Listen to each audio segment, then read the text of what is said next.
Para ex-gubernur Jakarta berkumpul di balai kota jelang pergantian tahun baru 2024 lalu. Mereka berkumpul dalam acara Bentang Harapan Jakasa. Namun ada pemandangan yang cukup menjadi sorotan dan jarang terlihat, yakni mantan Gubernur Anies Baswedan dan Basuki Cahayapurnama atau Ahok yang tampil bersama dan keduanya tampak berbincang akrab. Baik Ahok maupun Anies mengaku tengah menyiapkan kejutan di tahun 2025 ini. Oh, bertanyain bisikinnya apa? Saya bilang bisikannya bisik.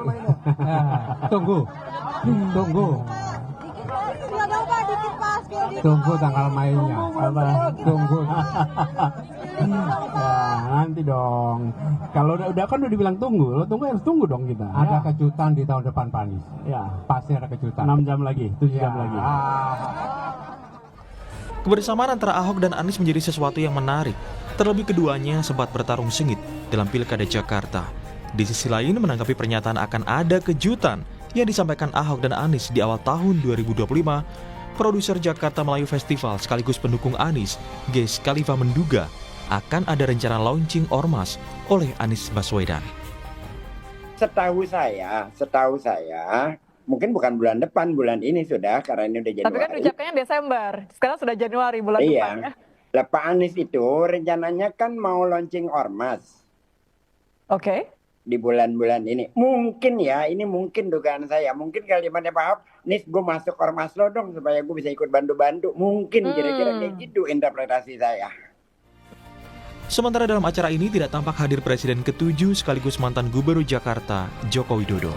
Dan kini publik tinggal menunggu kejutan apa yang akan disampaikan kedua mantan Gubernur Jakarta, Anies dan Ahok. Tim Liputan, Kompas TV. Pertemuan antara ex-gubernur Jakarta Anies Baswedan dan Ahok jadi pemandangan langka, apalagi keduanya kita tahu sempat bersaing ketat di Pilkada Jakarta. Dan yang cukup menarik, pernyataan baik Anies dan juga Ahok yang sama-sama mengaku akan ada kejutan di tahun 2025 ini. Apa sebenarnya kejutannya? Apakah ini berkaitan dengan percaturan politik? Pagi ini kita akan bahas dengan sejumlah narasumber, diantaranya sudah hadir di studio, ada juru bicara dari Anies Baswedan, sudah ada Pak Sahrin Hamid. Selamat pagi Pak Sahrin. Pagi. Kabar baik ya Pak Sahrin? Alhamdulillah. Iya, baik. baru di 2 hari tahun 2025 ya? Ya, baru 2 hari.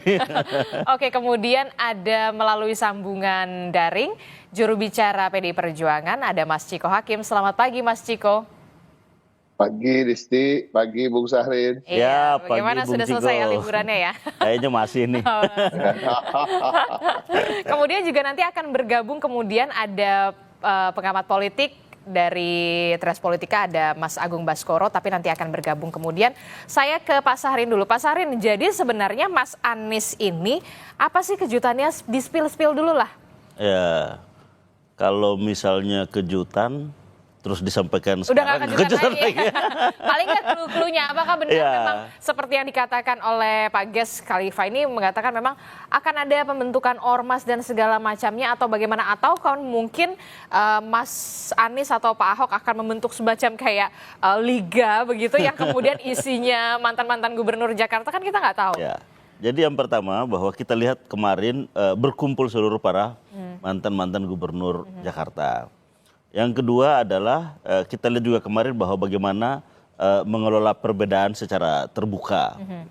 Yang ketiga, kalau misalnya ditanya tentang apa di 2025 ini, yang jelas bahwa Mas Anies dan juga Ahok kemarin telah sama-sama berjuang bersama dengan sebagian besar warga Jakarta yang telah memenangkan Pram dan Dul.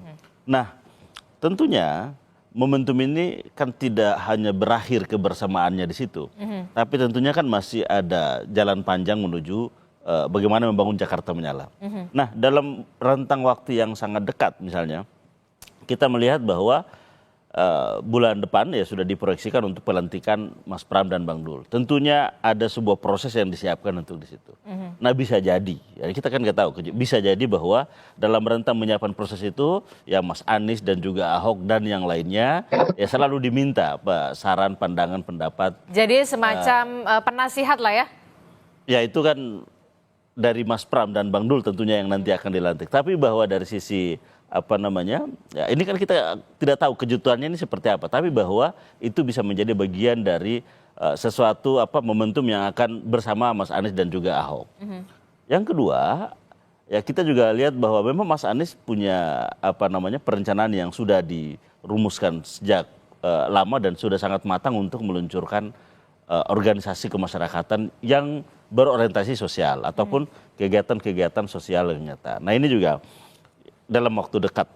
Nah, dan tentunya kebersamaan Mas Anies dan juga PDI Perjuangan. Nah ini juga sesuatu hal yang menarik. Selama ini mungkin ya, selama ini begitu panjang waktu orang melihat bahwa sangat sulit bekerja sama misalnya dalam dua poros ini. Tapi ternyata bahwa itu bisa terjadi. Dan ya sangat baik buat publik, buat masyarakat, dan menunjukkan bahwa memang Mas Anies ya memiliki pergaulan yang luas. Nah jadi ketika kita menanyakan apa kejutannya, menurut saya yang paling bisa dilihat adalah bagaimana Mas Anies, Ahok, dan tokoh-tokoh lainnya mengelola perbedaan ya secara terbuka. Nah ini pelajaran penting buat publik.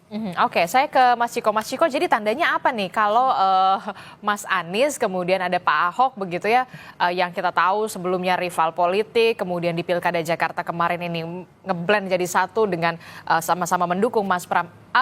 Apakah mungkin kemudian Pak Ahok ada pembicaraan soal ya udahlah Mas Anies gabung aja lah, atau gimana nih sebenarnya tanda-tandanya?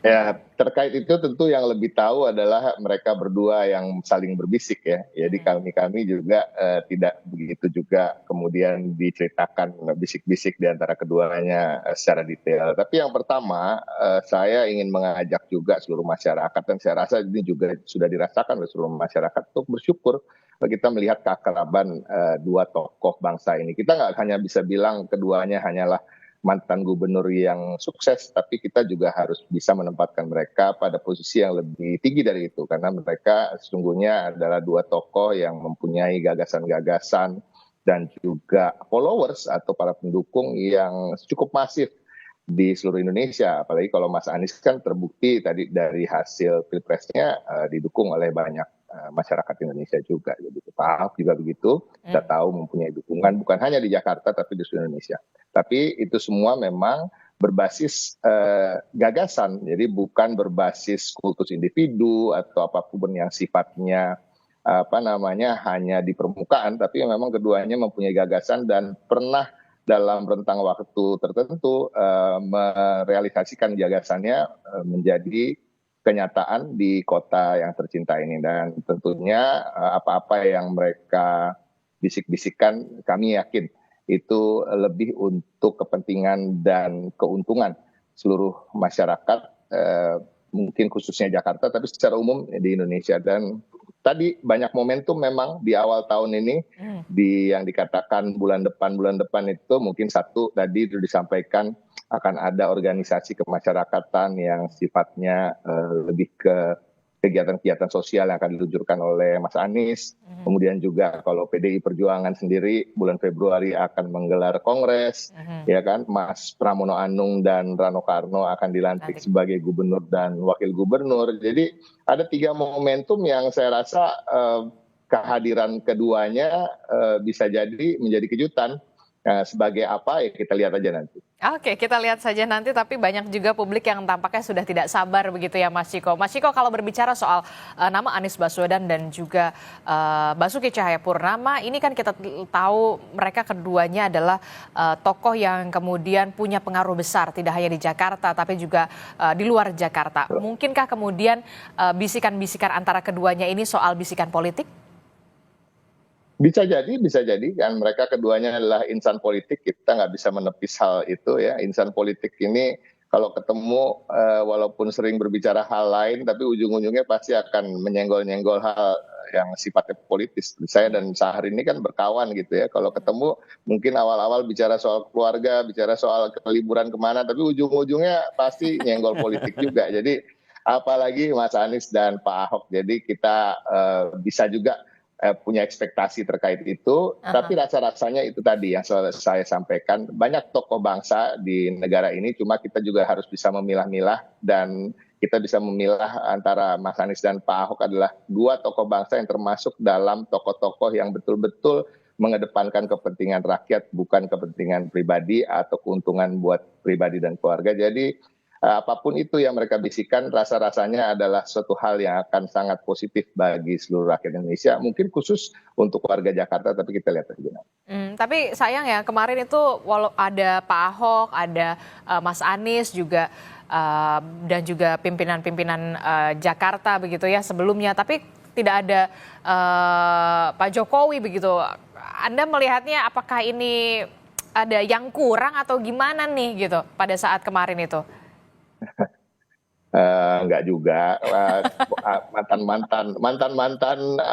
kontestan Pilgub juga diundang. Bang Ridwan Kamil juga nggak datang. Ya kita berusaha berpikir positif aja. Mungkin memang ada kesibukan lain yang dirasa lebih penting bagi masing-masing tokoh tersebut daripada berkumpul dengan mantan-mantan gubernur menyambut 500 tahun kota kita yang kita cintai. Oke, tapi kalau dari Pak Ahok sendiri, ketika nanti mungkin jadi tim penasihat lah istilahnya, kalau tim penasihat dari Mas Pram dan juga Bang Dul begitu ya, sudah siapkah dengan tangan terbuka bersama dengan Mas Anies begitu ketika nanti mungkin semacam ya kalau misalkan ada TGUPP lagi gitu misalkan begitu loh Mas Ciko? Gini, terkait dengan itu, saya rasa formalitas diangkat sebagai penasehat atau tidak itu tidak akan mengubah bahwa kedua tokoh tersebut pastinya akan selalu memberi masukan dan pasti akan selalu diajak untuk berdiskusi oleh Mas Pram maupun Bang Rano Karno untuk membicarakan kota Jakarta. Jadi sebenarnya kalau jadi penasehat secara formal atau tidak terlalu penting. Yang paling penting adalah keduanya akan terus aktif untuk kemudian membantu Mas Pram dan Bang Dul beserta juga mantan-mantan gubernur lain karena Jakarta ini memang butuh untuk dibangun bersama tanpa meninggalkan siapapun, baik mantan gubernur atau seluruh stakeholder lain seperti ormas, partai politik dan masyarakat. Dan kami yakin karena kedekatan di antara tokoh-tokoh tersebut, Mas Pram, Bang Dul, Ahok dan Pak Anies itu sangat dekat dan hubungannya begitu panjang, relasi historinya. Jadi tidak akan ada sekat gitu. Jadi nggak terlalu penting rasanya ya Bung Syahrin ya, apakah jadi penasehat formal atau tidak. Yang pasti kami yakin mereka akan saling berbicara, saling berdiskusi dan bagaimana untuk menyelesaikan permasalahan warga Jakarta bersama. Iya, intinya apa yang dilakukan atau apa yang sudah terlihat antara keakraban antara Mas Anies dan juga Pak Ahok ini menjadi angin segar lah ya bagi Jakarta dan juga warga Jakarta tentu saja supaya kita juga bisa paling tidak ini ada relaksasi politik lah menghadapi sebelumnya momentum Pilpres, Pilkada, Pileg dan dengan bercengkerannya kedua tokoh ini kan paling tidak ada relaksasi lah ya, liburan politik deh secara psikologis. Liburan politik ya, karena kita ya mau tidak mau atau suka atau tidak suka kita benar-benar fatigue lah pada saat Pilpres dan juga Pilkada memang waktunya berdekatan dengan adanya momen-momen keakraban semacam ini ya bisa semacam tadi Anda katakan bisa menjadi liburan politik lah dalam tanda kutip begitu ya. Saya juga melalui sambungan daring ada Direktur Eksekutif Trias Politika Strategis ada Mas Agung Baskoro. Selamat pagi Mas Agung, terima kasih sudah bersedia bergabung di Sapa Indonesia Pagi Mas Agung. Ya, sama-sama Mbak Adi. Iya Mas Agung, ini kalau tadi kita membahas soal bagaimana momen keakraban antara Mas Anies dan juga Pak Ahok pada saat pertemuan menjelang malam pergantian tahun, ini ada juga Pak Jarod Saiful Hidayat juga di sana, kemudian tapi minus Pak Jokowi sayangnya tidak ada di sana. Apa yang bisa Anda analisa dari pertemuan tersebut termasuk juga bisik-bisik politik yang terjadi tertangkap kamera antara Mas Anies dan juga Pak Ahok, Mas Agung? Ya, pertama saya lihat setelah Jakarta menyala, saya lihat kalau Pak Anies Pak Ahok bareng bisa Indonesia menyala nih Bang Ciko ya. Dan negeri sedap juga nih yang lain melihat kan. Jadi maksudnya ya selama ini kan Pak Ahok Pak Anies intim, hangat ya. Dengan kemudian diimplementasikan secara langsung, memang keduanya punya chemistry untuk bersama walaupun memang kita tahu sebelumnya punya story dan history yang berlawanan ya seperti itu, tapi ya dalam politik lagi dan lagi tidak ada yang abadi. Dan kalau misalkan mereka kini punya semacam common sense dan common enemy atas nama kekuasaan di seberang sana, saya kira itu menjadi logis dan masuk akal. Tidak ada lagi yang istilahnya berkebalikan, berlawanan, apalagi sudah diuji ketika Pilkada Jakarta kemarin. Dan dalam beberapa hal ya isu-isu strategis, Pak Anies, Pak Ahok cukup aktif merespon ya, soal PPN 12%, Pilkada tidak langsung. Kemudian ada beberapa hal yang saya kira itu hal yang positif, konstruktif bagi, saya nggak ngomongin Jakarta lagi Mbak Adis, tapi Oh, ngomong lebih luas lagi ya yang tadi Anda sebutkan ya, Indonesia menyala. karena kebijakannya banyak yang direspon secara kritis oleh mereka berdua ya. Dan saya kira itu masukan bagus buat publik agar demokrasi kita semakin berkualitas, check and balances tetap jalan, dan dalam tanda petik ini bukan hanya tugas PDIP saja, tapi ada person by person yang aktif ya, terlibat sebagai citizen ya, bukan hanya sebatas netizen, yang menyuarakan bagaimana harusnya negara berlangsung, negara berjalan, pemerintahan yang baik, bersih dan berkualitas bisa berlangsung. Dan saya kira itu kabar baik buat masyarakat kita secara keseluruhan, Mbak Adis. Berarti kalau Anda tidak lagi mengatakan soal lingkungan Jakarta saja, skupnya Jakarta, tapi lebih luas secara umum Indonesia, bisa saya katakan apakah ini the next 2029 yang memang sudah disiapkan sejak dini? Banyak pilihan PDIP. Saya bilang kemarin siapapun ya gubernur Jakarta itu minimal menggenggam tiket pencapresan, maksimal menjadi presiden. Contoh tiket pencapresannya itu ya Mas Anies, contoh presidennya ya Pak Jokowi. Jadi PDIP punya alternatif, ada Mas Pram, ada Pak Ahok, ada Pak Anies, ada bapak-bapak yang lain yang ketika memang diberikan tanggung jawab, yang diberikan amanah, bisa menyelesaikan itu, mereka punya peluang ya untuk mengorkestrasi secara lebih strategis ke tingkat yang lebih luas dalam konteks misalkan Indonesia ataupun dalam hal-hal yang lain. Karena apa? Karena kita memang ada kebutuhan di mana ketika sistem politik ini mayoritas dikuasai oleh kekuatan besar, maka dibutuhkan kekuatan minoritas untuk menyeimbangkan itu. Dan ketika PDIP mampu, orang-orang per orang mampu juga memainkan peran-peran antitesa ya, itu bisa jadi dengan sendirinya ya punya posisi tawar, punya arahan yang lebih konkret untuk ya mencerdaskan masyarakat, memberi wacana-wacana alternatif, termasuk kebijakan-kebijakan solutif untuk membantu pemerintah secara konstruktif seperti itu. Termasuk kalau Anda melihat antara pasangan Anies Ahok ini bisa jadi apa ya? Untuk di 2029 dalam tanda kutip kontestasi berikutnya, apakah ini memang sudah dipupuk sudah sejak ini nih, sekarang ini? Potensial Mbak Adis. Potensial. Karena dua orang ini punya ceruk masyarakat yang berbeda ya. Mas Anies dengan basis Islam perkotaannya, ya kelas menengah terdidik. Pak Ahok sebaliknya kaum nasionalis, ya orang-orang yang dalam tanda petik kritis juga dengan pemerintahan sama dengan Mas Anies, dan tinggal bagaimana keduanya ini mampu ya memperluas ceruk ya pemilih dalam tanda petik misalkan Islam perdesaan, kemudian kelas menengah ke bawah. Kemudian juga bisa mengambil simpati para elit-elit partai di luar PDIP misalkan. Kalau itu bisa dikerjakan dalam 4 tahun ke depan, nggak mungkin Indonesia menyala, Bang Ciko, Bang Syahrin ya. Oke, gimana nih Mas Amin kalau dari Anies sendiri? Kita melihat bahwa memang dua tokoh ini kelasnya sudah tokoh nasional. Yang kedua memang punya potensi dan juga ceruk konstituensi yang beragam ya. Nah, dan kita lihat bahwa ini juga memberi pelajaran bisa bekerja sama dengan semua spektrum kekuatan politik Indonesia. Nah, cuman ini kan masih 2029. Tapi kan kalau dipupuk sejak dini? Oh ya, itu. Artinya sekarang kayak kita melihat bahwa pemerintahan sekarang ya patut didukung untuk menyelesaikan seluruh agenda-agenda. Seluruh janji-janji politik Presiden Prabowo ya udah kita dukung untuk bagaimana itu menyelesaikan. Tapi juga bahwa kita patut mengkritisi semua hal yang kita melihat bahwa ya agak keluar dari apa yang menjadi agenda ataupun cita-citanya. Nah, terkait dengan Mas Anies sendiri ya tentunya memiliki agenda terkait bagaimana agar ikut berpartisipasi aktif untuk bersama dalam konteks mencapai tujuan negara misalnya. Nah, dalam dimensi itu maka ya Anies saat ini tentunya tidak hanya bagaimana gagasan-gagasan, pikiran-pikiran itu lahir dalam konteks entitas personal, tapi bagaimana ini juga terbangun terinstitusionalisasi gitu loh. Sehingga terjadi sebuah organisasi juga yang kuat untuk bagaimana menjadi alat perjuangan pikiran-pikiran maupun cita-cita politik Pak Anies.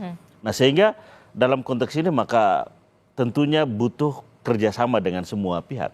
Tidak hanya satu spektrum tapi tentunya semua spektrum politik nasional kita. Oke, jadi kalau kita lihat juga kan Mas Anies ini tidak terafiliasi partai politik manapun. Betul. Kemudian nanti rencananya kalau memang jadi begitu ya akan membuat ormas Oh itu begitu. jadi, kalau ormas udah pasti jadi. Oh udah pasti jadi Udah tuh. pasti jadi. Itu untuk eksistensi dalam hal politik dan Kegiatan sosial. Oh kegiatan sosial Kegiatan gitu ya. sosial. Kalau misalkan dikatakan sebagai eksistensi juga di dunia politik supaya tetap bisa dikenal untuk bisa 2029, jawaban Ya Anda? tentunya yang satu ada kegiatan sosial, tapi bahwa pendukung Mas Anies ini kan relatif banyak tapi masih terpisah-pisah. Terpisah, Nah ini akan diorganize juga secara bagus dan ya kita lihat aja momentumnya ke depan juga akan melakukan sesuatu sehingga Mas Anies yang tadinya menjadi entitas personal dia akan menjadi sebuah entitas yang terorganisir dengan baik.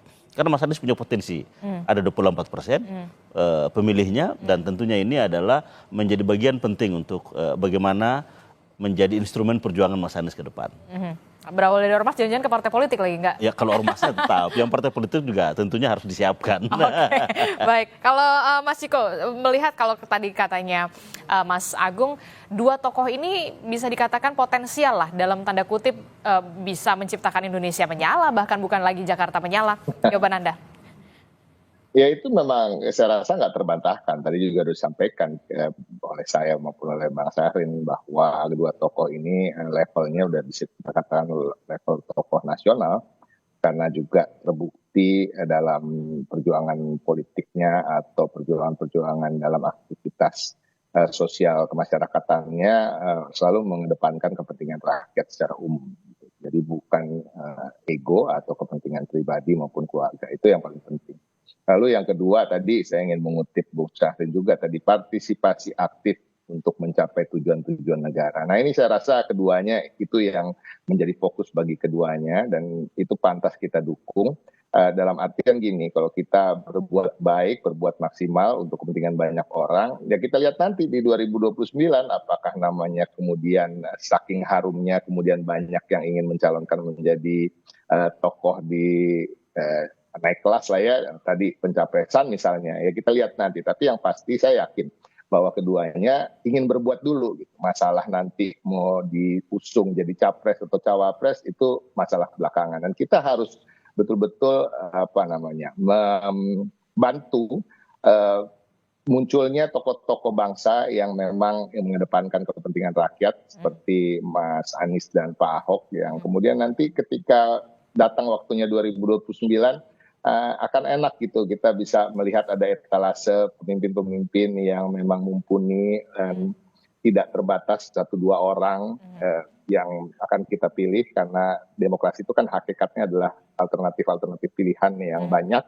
dan ya, harapan kita memang keduanya juga akan berbuat yang terbaik. Jadi nanti kita lihat nantilah di 2029 apakah dari perbuatan baik itu namanya kemudian harum dan kemudian masyarakat maupun partai politik atau ormas atau stakeholder negara ini semuanya akan kemudian memberikan tiket capres atau cawapres ya kita lihat aja. Iya, walaupun memang masih butuh waktu Masih yang panjang. lama begitu ya, masih butuh Masih waktu yang panjang. lama. Tapi kan ya setidaknya mulai dari sekarang lah ya, kemudian dicicil-cicil dulu ya, Mas Ciko ya. Saya ke Mas Agung. Mas Agung, apakah ini jadi upaya kemudian keduanya untuk bisa tetap eksis di dunia politik? Jangan dijawab dulu Mas Agung, tetaplah bersama kami, temukan jawabannya usai jeda, kami kembali.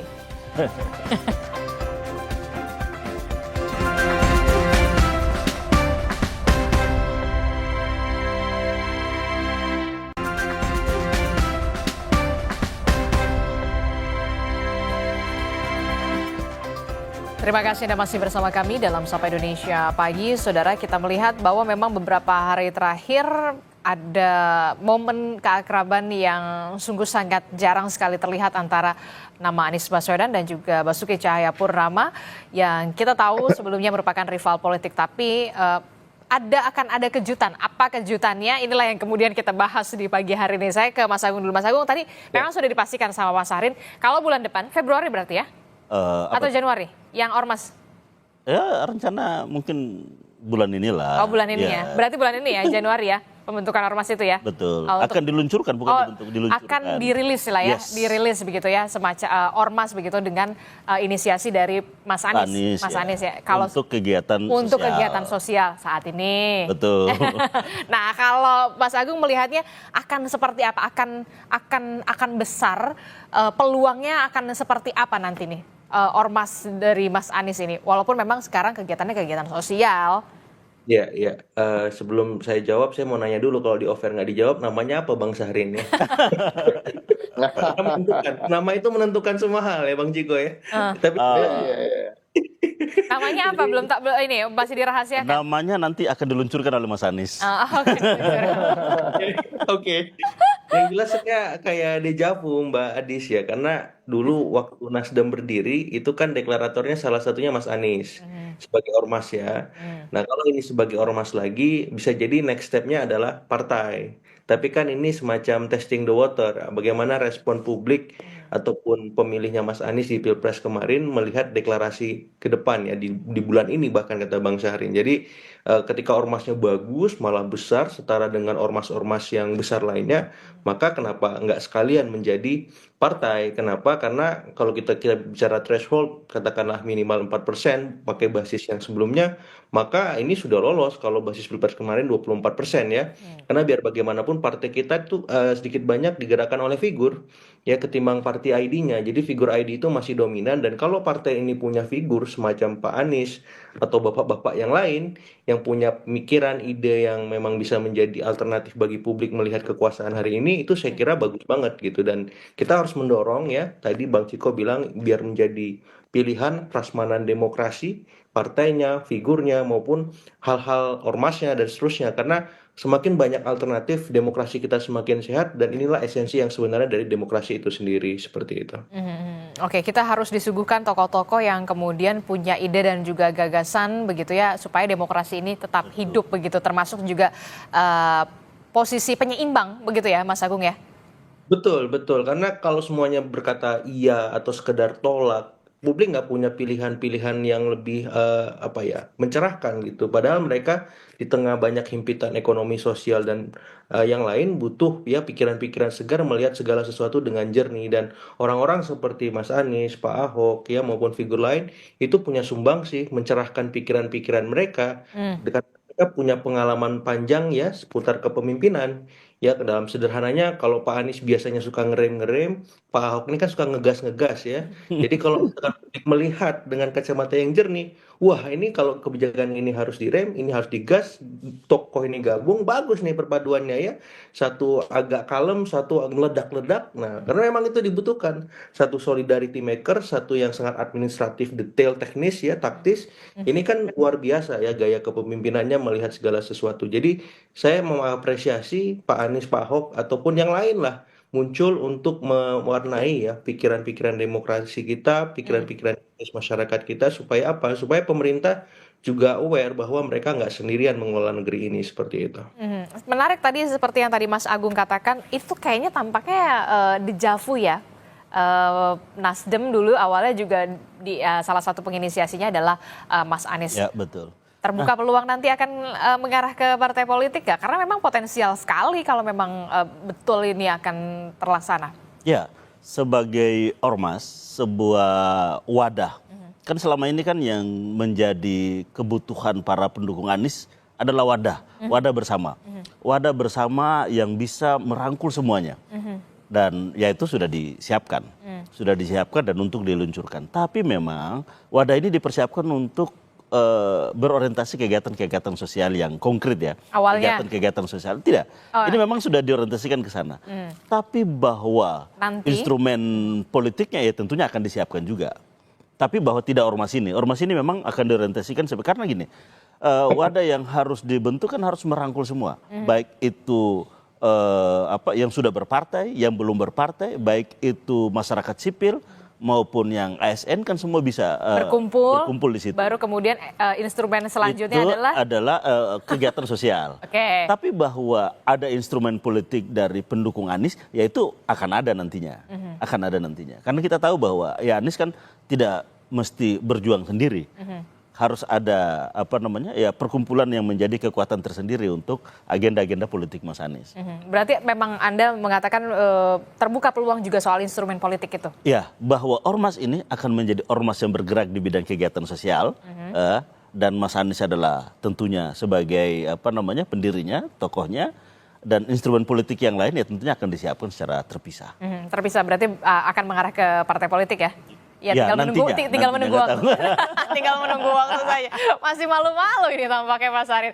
Mas Ciko, gimana nih Mas Ciko kalau memang betul nanti ketika ormas ini sudah terlaksana begitu ya wadahnya, kemudian ada instrumen politik nanti kita nggak tahu ke depannya seperti apa begitu ya, tinggal menunggu waktu saja. Nah, PDI Perjuangan tampaknya akan menjadi punya kawan nih. Sampai sekarang pun sebenarnya udah berkawan, jadi kita nggak jauh-jauh ya kan.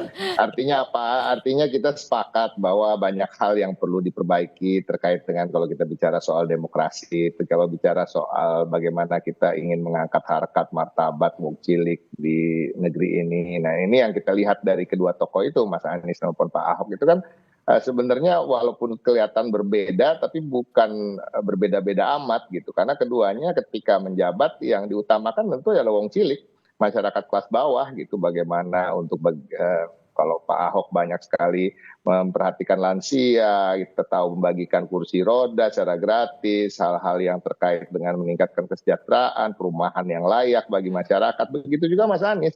Mas Anies ini terbukti ketika kita kampanye Mas Pram dan Bang Dul itu di kantong-kantong masyarakat, di daerah-daerah yang memang perlu diangkat kesejahteraannya, popularitasnya sangat tinggi. Artinya apa? Artinya berarti ketika beliau masih menjabat juga banyak memperhatikan kehidupan bagi masyarakat yang masih terpinggirkan dan masih tertinggal. Jadi intinya itu, dan saya melihatnya gini, saya lebih melihat tadi bahwa tidak ada rencana-rencana yang pasti ini oleh Mas Anies terkait dengan ormas dulu, kemudian partai politik. Tapi lebih tadi yang saya sampaikan berulang kali bahwa kedua tokoh ini termasuk Mas Anies tentunya ya ingin berbuat aja dulu, bergulir bagaimana nanti dari perbuatan itu lihat sambutan dari masyarakat gitu. Jadi berbuat secara ikhlas, tulus, memang karena jiwanya memang untuk bangsa dan negara, tadi partisipasi aktif untuk mencapai tujuan-tujuan negara. Nah, dalam perjalanannya kan kita lihat apakah kemudian ada suara-suara yang mengatakan ya udahlah maju aja lagi gitu kan, maju mungkin sama Pak Ahok kayak gitu ya kan.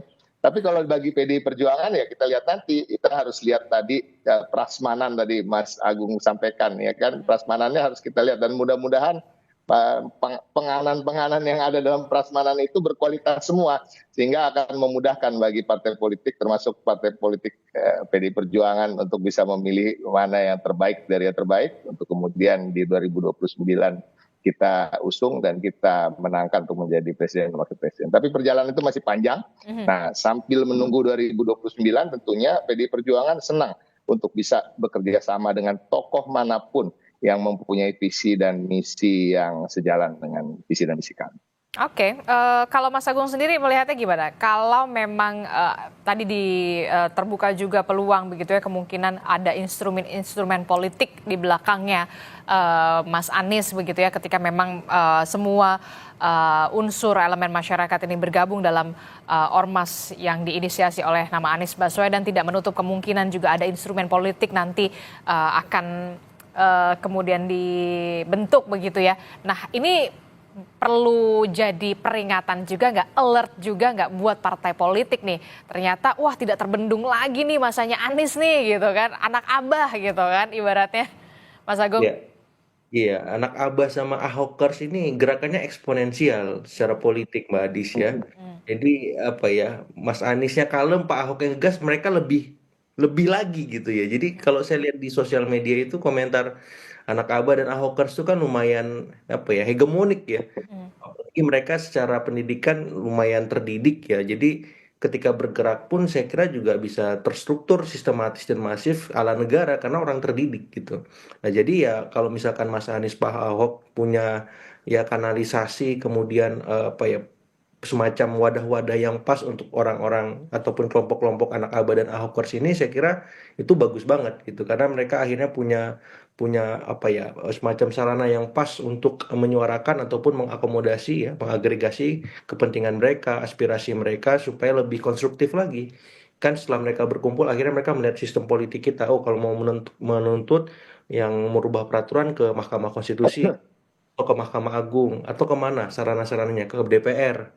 Nah ini kan akhirnya publik melihat secara keseluruhan. Kalau mereka mampu mengoptimalkan sarana-sarana tadi untuk mengagregasi, menyuarakan aspirasi publik secara masif, itu bagus. Karena kelemahan kita kan di sana. Misalkan ada masalah pembalakan liar di mana ya ormas ini turun tangan, Ahokers melihat, anak Abah melihat ada soal tambang yang ilegal bermasalah, atau ada soal misalkan ya isu pilkada tak langsung, atau semuanya digarap ya sama Ahokers anak Abah ini, publik kan akan melihat, wow, ini benar-benar beda ini barang kan, bisa menyala betul Indonesia kalau semua elemen Ahokers dan anak Abah turun aktif, terlibat, mengadvokasi, dan bukan hanya teman-teman yang selama ini melakukan itu kayak Walhi, ICW dan seterusnya, tapi ormas ini benar-benar mendampingi masyarakat, menguatkan apa ya, Pak, entitas-entitas elemen demokrasi kita yang selama ini memang kurang maksimal ya. Dan ketika mereka mampu mengisi ruang-ruang itu, saya kira itu luar biasa pasti. Kalau dari partai politik, ketar-ketir nggak sih kalau menurut Mas Agung nih? Ya, yang ketar-ketir nanti PKS, PKB, Nasdem dan yang lain ya, utamanya PKS, PKB, Nasdem yang kemarin dalam tanda petik ya bertepuk sebelah tangan dengan Mas Anies di Pilkada Jakarta seperti itu. Nah hari ini ketika Mas Anies yang bergerak, mau nggak mau akan melihat, wah ini masa kita bisa terserap di ormasnya Anies atau partainya Anies kalau mereka nggak banyak berubah, nggak banyak apa ya dalam tanda petik melakukan banyak inovasi-inovasi politik lah. Misalkan PKS, PKB, dan Nasdem itu, karena kan mereka yang kemarin paling ekstrim menyuarakan soal perubahan ya. Dan ketika Mas Anies ataupun Pak Ahok ya dengan PDIP-nya mampu menjadi alternatif ya, bukan hanya antitesis tapi sintesis karena mampu menghasilkan banyak solusi-solusi bagi polemik dan kompleksitas masalah di negeri kita, itu bisa membuat partai-partai mau nggak mau harus melirik, gua masih di koalisi atau keluar aja ya. Oh gimana nih ya? Nah itu nanti akan dilihat tahun ketiga, tahun keempat politik kita, Mbak Adis. Kalau mereka ada di koalisi yang kurang produktif, pasti dengan sendirinya akan keluar dan melakukan kritisme-kritisme kepada pemerintah. Dan saya kira ini bagus buat demokrasi kita lagi dan lagi ya. Ketika mereka melihat, wah kalau di koalisi ceruk pemilih gua habis nih, bisa-bisa gua nggak lolos parliamentary threshold kan. Kalau misalkan anak Abah, Ahokers, Anies, Ahok, dan bapak-bapak yang lain aktif banget ya, bersuara kritis, bahkan mampu memberikan solusi. Nah saya berharap kekuatan-kekuatan alternatif politik di luar pemerintah selain mengkritis, kalau bisa menghadirkan solusi-solusi yang taktis. Dan publik masyarakat kita kan semakin tercerdaskan. Oh ternyata di luar ada arahan kenaikan PPN untuk apa namanya barang-barang mewah, ada cara lain nih. Ya ada bagaimana mengambil misalkan merampas aset para koruptor itu misalkan. Itu kan anak Abah ataupun Ahoker bisa membuat itu sistematis, caranya gimana? Orang-orangnya harus diapain seperti itu kan luar biasa. Solusi juga bagaimana kemudian mengoptimalkan misalkan kerusakan lingkungan dari tambang-tambang ilegal itu seperti apa. Misalkan anak Ahok sama anak Abah ini punya solusi misalkan. Itu kan dahsyat ya. Turun ke Morotai, turun kemana yang banyak masalah lingkungan itu. Ya dan pasti pada mikir mau nggak mau itu. Karena ini dikeroyok puluhan juta orang kan anak Abah itu, Ahokers itu. Dan saya kira itu bagus lah ke depannya seperti itu. Terakhir Mas Sahrin, untuk ormas yang akan diinisiasi sebentar lagi begitu ya, dirilis ke publik begitu soal ormasnya Mas Anies ini. Kegiatan apa pertama yang kemudian akan dilakukan? Yang pertama ya tentunya merilis itu. Yang kedua adalah ada kegiatan sosial yang sudah dirancang untuk itu. Contoh misalnya ya, tapi nanti tidak kejutan lagi ya, tapi nggak apa-apa lah. Yang apa-apa lah di-spill dikit lah, kan udah bentar lagi mau dirilis. Jadi gini, misalnya, aduh saya mestinya ini kapasitasnya Mas Anies nanti mungkin yang akan meluncurkan itu. ada DNR sepersekian second Ya. gitu. Aduh, ntar takutnya. Jadi ya udah, intinya adalah itu kegiatan sosial yang konkret. Apa itu? Ini secara umum. Clue-nya, yang pertama bahwa kegiatan itu pastinya dibutuhkan oleh banyak orang. Yang kedua adalah itu dikerjakan juga oleh banyak orang. Kontribusi banyak orang menjadikan kegiatan sosial itu terwujud. Yang ketiga adalah ada awalnya dan ada akhirnya. Artinya kegiatan itu tidak sesuatu yang terus-menerus karena itu adalah kewajiban negara. Ya. Misalnya mengentaskan kemiskinan, itu kan tujuan kewajiban negara. Nah, itu kan tidak ada habis-habisnya. Artinya bahwa kita meminimalisir. Nah, kegiatan sosial nanti yang akan dilakukan oleh Mas Anies dan ormasnya itu adalah kegiatan yang ada awalnya dan juga ada akhirnya. Tapi untuk contoh kegiatannya belum. Nah, yang terakhir mungkin adalah negara barangkali tidak bisa masuk misalnya gitu. Tidak bisa dalam artian. Kok nggak bisa masuk? Bukan tidak bisa masuk. Kan ada kendala-kendala administratif misalnya. Oke. Contoh, ada satu jalanan. Jalanan ini adalah misalnya ini kewajiban APBN tidak bisa mengcover karena terlalu kecil. Misalnya ya satu kabupaten tidak juga bisa mengcover karena ini terdiri dari 2 kabupaten. Nah, itu kan contoh-contoh yang memang harusnya bisa. Cuman secara administratif mungkin relatif ribet. Nah, ini barangkali. Dan ormas ini hadir di situ. Ormas ini barangkali bisa menjadi jembatan untuk itu. Oke, tapi kalau untuk lebih detailnya. Lebih detailnya tentunya Mas Anies yang punya otoritas untuk menyampaikan itu kepada publik. Yang jelas bahwa para pendukung Anies gitu, insya Allah kita akan punya wadah bersama. Wadah bersama ini nantinya akan bisa menjadi instrumen untuk melaksanakan setiap atau segala sesuatu yang kira-kira di lingkungan terdekat kita, lingkungan terkecil kita. Dan inilah sebagai bukti kebersamaan kita yang akan kita bina terus. Oke, baik. Walaupun memang secara general begitu penjelasannya dan tidak terpancing juga ternyata Mas Ciko dan juga Mas Agung begitu ya. Tapi ya sudah, kita hargai itu. Nanti kita tunggu bagaimana nanti ormas dari Mas Anies ini akan bekerja secara sosial, termasuk juga di belakangnya nanti mungkin ada instrumen-instrumen politik. Itu nanti kita bicarakan nanti biar dialognya panjang lagi ya dan berkelanjutan. Baik, terima kasih Mas Sahrin sudah bergabung bersama kami di studio dan juga Mas Ciko, Mas Agung, terima kasih. Selamat pagi, sehat-sehat selalu Bapak-bapak. Selamat tahun baru. Assalamualaikum.